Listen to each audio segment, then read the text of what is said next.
My girlfriend and I are buying a house for the first time. Yes, that's right, we are buying a house. So I wanted to come on here and make a few videos about the entire home buying process because I know it can be a bit confusing. And I figured since we are first-time home buyers that we can give our perspective on the entire thing. So this is going to be the first video out of about 2 or 3 other videos about the entire home buying process, how to do it, where those hidden costs are, and just some tips and tricks that we've learned along the way. Just a bit of background, my girlfriend and I actually weren't really looking for a house to buy. I was just on Zillow one day and I saw this townhouse and it looked like a really good deal, so I just wanted to go in person and see how it was. Obviously, we ended up loving it and we ended up putting an offer down on that house and got that offer accepted. Currently, we are under contract. So in this video, I'm going to go over kind of the beginning stages of buying a house and what that process looks like from getting a realtor, looking at homes, and actually putting down that offer and negotiating. This video is going to be jam-packed full of information, so let's get started. All right, so step 1 to buying a house for the very first time is obviously going to look at houses. Now, in my book, house hunting is the #1 step to start your journey to actually buying a house. Now, as I said, we weren't really looking to move. We didn't need to move. We're in an apartment right now, and we're on a month-to-month lease once the lease ends in February of 2021. So it's not like we had to go look for a house right now. As I said, that one townhouse just popped up, and we ended up loving it, and it was a good deal. Now, the one thing that my girlfriend and I did not do before looking at houses that you probably should is go get pre-approved for a loan. Now, we didn't do this at first because we were just casually looking, and I did know that this particular house we were going to see, that we would be pre-approved no problem. But yes, pre-approval is where you should start to get a general feel of how much you can actually afford. Now, I definitely recommend not maxing out your budget. If the lender approves you for $500,000, don't go looking for that $500,000 house. Always go under so you can save some money. One thing that many people overlook when going to actually see a house in person is a realtor. You really should have your own realtor to go look at the house with you. We actually had some trouble seeing this house in person because we did not have a realtor. I reached out to the listing agent just asking if we could come by, see the house that we were looking casually, and she said she would like us to have a buyer's agent. So I first went onto Zillow and requested a time where I could see the house, and what Zillow does, they'll actually match you with a local realtor. Well, a spoiler alert, this process did not work out for us at all. After a few hours, they put us in contact with a realty team around the area, and they assigned me a realtor to go see this house. Well, the next day came along and the showing was supposed to be around 6 p.m. I got a text from the realtor an hour before saying she couldn't make it. And at this point, I was pretty mad because I just wasted a day or two just trying to find a realtor to see this house. All I wanted to do was go in person, see the house, check it out, but that seemed to be a bit harder than I thought it would be. So eventually the next day, we got a family referral, and we did get a realtor that we do know and trust. So a couple days later, we went in person to go see that house. And we actually really ended up enjoying it, so we did decide the next day to put an offer down on the house. Now, obviously, this all happened pretty quickly. Usually you see more than one house when you're house hunting, but I really think that we knew what we wanted and we saw it as a very good deal. So to actually put an offer on the house, usually you need a pre-approval letter. So our realtor put us in contact with a lender, and we actually were able to get pre-approved the same day. As I said before, both my girlfriend and my financials, credit scores, all of that are all pretty good, and we knew it wouldn't be a problem getting pre-approved for this particular house. Okay, so on to the actual offer. Now, the current market condition is actually pretty good.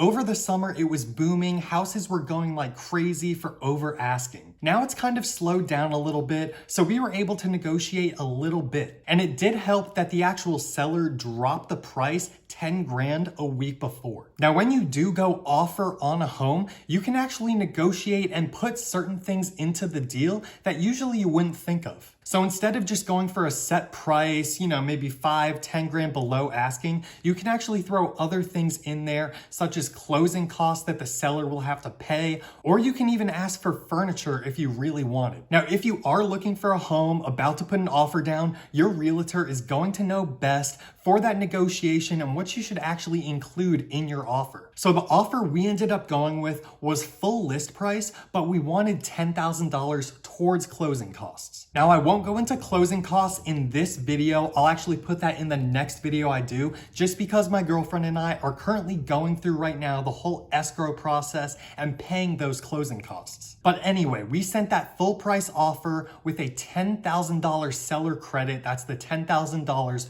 towards closing costs. We sent that away to the seller to see what they'd say. And they actually came back the next day with 2 different counter offers. They said that these offers were best and final, so either we could pick one of the 2 options or walk away from the deal. Now, the first option they gave us was basically the offer we sent, so a full price offer with $10,000 towards closing costs, but they put in there that we would need to get rid of the appraisal contingency and the inspection contingency. Okay, so you may be wondering, what does that actually mean? Inspections, appraisals, what is all of that? Let's start with inspections. So an inspection, basically when you make a deal on a home, there's an escrow period where you can get inspections done, and usually the way it goes is, as a buyer, we would buy the house and we would be under contract. Then we'd be able to bring in an inspector to inspect the whole house. They'd be checking for structural issues, cosmetic issues, basically anything in the house. And once your inspection is done, you can actually go back to the seller and say, look,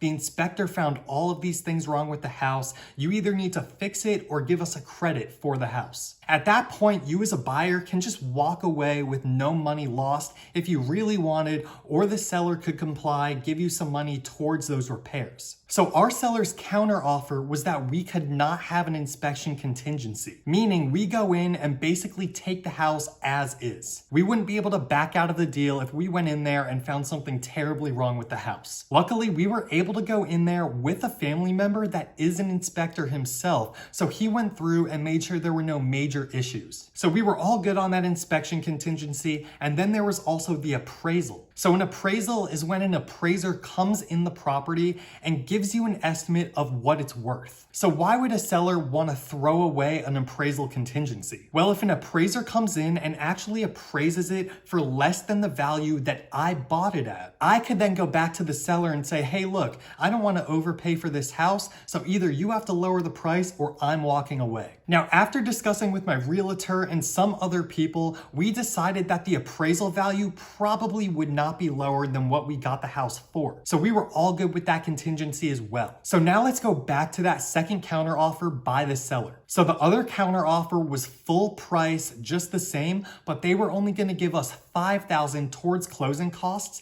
if we still wanted to do the appraisal contingency and inspection contingency. As I said, those really weren't problems for us, so we took the full price offer, $10,000 towards closing, and that was that. So at this point, the offer was accepted by the seller, we signed all the paperwork, and now we are technically under contract. One last thing to close out this video is something called an earnest deposit. Now, an earnest money deposit, or EMD, is something that the buyer actually gives to the escrow agency to say, hey, this is money basically as a down payment saying that I won't back out of the deal. If for some reason I back out of the deal with no legal reasons, they get to keep that $5,000.